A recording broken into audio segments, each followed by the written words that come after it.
mulusoga basebo ne banyabo nize Geno Bigirwa Moses ndi musadda mu Kristaayo ndi wa Church of Uganda ndi musadda mufumbera ndi mugaite ndozo obuduzi muliwo Church of Uganda mutukoze bubino Church of Uganda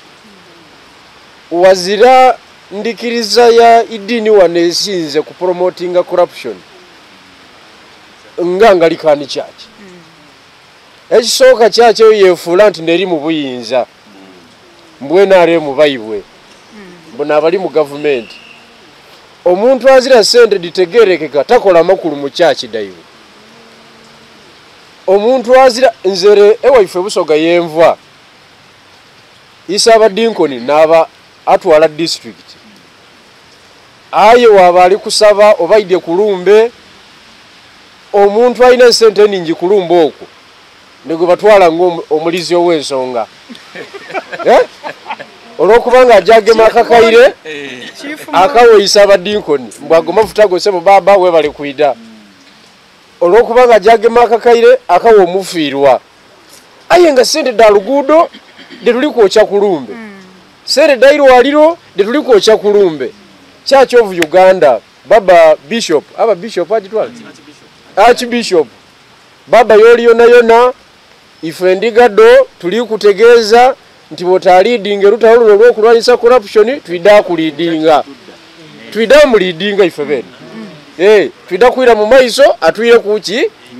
wekuba kwetaga kusabisa mu church twida kwesabisa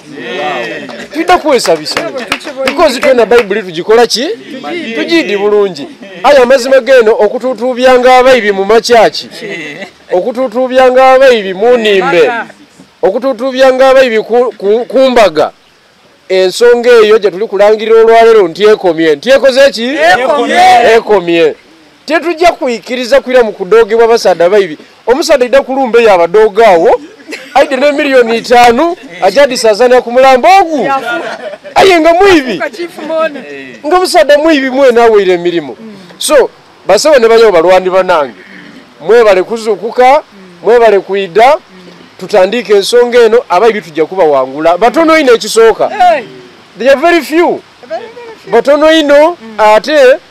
ife bebayibye ku sente nifo tubasinga obuki mwe bale ino mwe bale mujatwagana mu field. I'll close with something. Yeah. After.